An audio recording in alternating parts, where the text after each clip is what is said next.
Well, Professor, I have many things already ready for the article, but I read you experimented in a different way of approaching mathematics in your first studies due to your life, the Second World War, and this in conventional education was useful for you for thinking in a different way for your further work of research. Was it? Well, it was essential.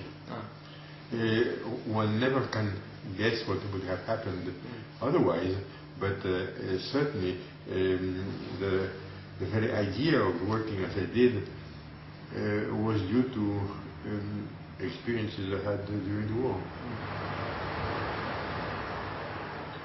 Not only experiences of intellectual nature, but also experiences of personal nature.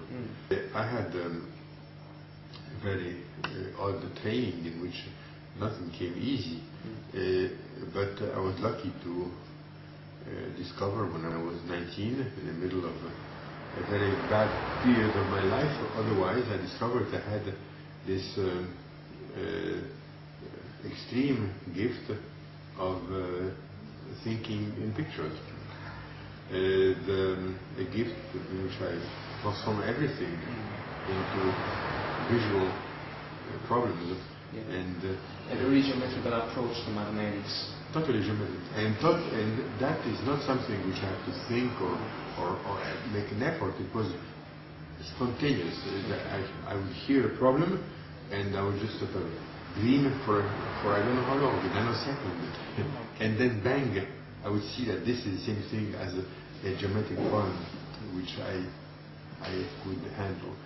This is a very extreme gift. It is not at all unique, and it is almost always, how to say, corrected. And I say so because it is quite clear I inherited that from my father. Yeah. My father was not a mathematician, but his younger brother was. During the weekdays, he was very non-visual mathematician, but on weekends he was a painter. And he was, each time of vacation, he would go to Italy, not to the major city. He was very, very fascinated with the details of. So he kept these two gifts separate. My son is one of them, has inherited this gift from me, and the other hasn't. And it's very clear.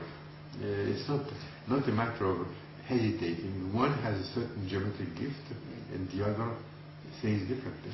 Okay. This approach is also maybe due to your masters, for example, Professor Paul Levy. No, Paul Levy came too late when I already had this revelation of my gifts, and also later on. Not to mention that I never even discussed that with von Neumann.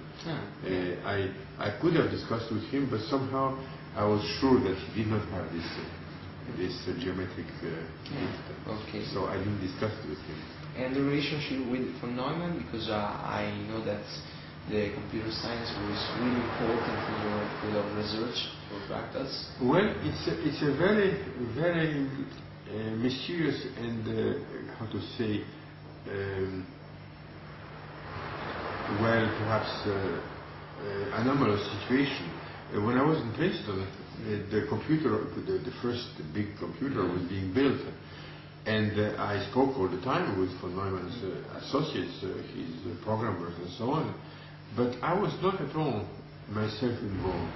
I didn't realize that it would matter to me. And the reason why I was so eager to go with von Neumann to be his postdoc was not because I wanted to work on topics of interest to him, but I wanted to find out how he managed to do something which I was intending to try myself, namely not to declare myself a mathematician or a physicist or something, but to do whatever came of interest. And so von Neumann's career in that respect has been completely uncanny.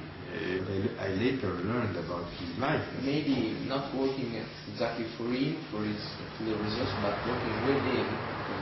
To hear how somebody can persist in this desire and do as well as he's done. But because if you look at his career, he wrote a PhD in logic.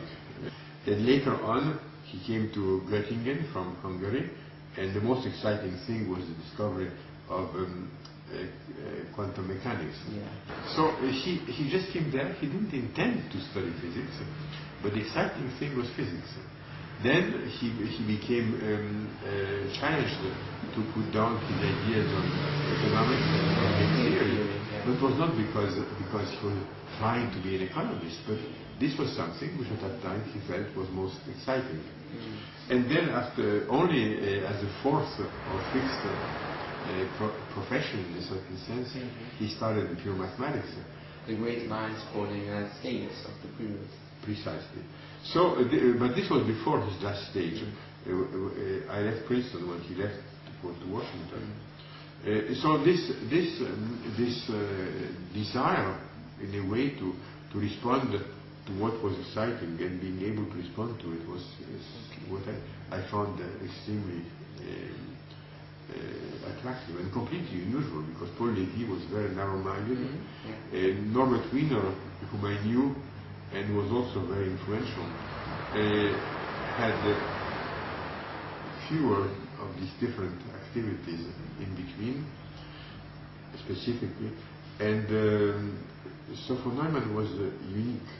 In a certain sense, it was a very dangerous thing to do. I felt it all along, because for somebody like myself, I was open to many possibilities, because the daily contacts with von Neumann were not completely comfortable. I mean, it was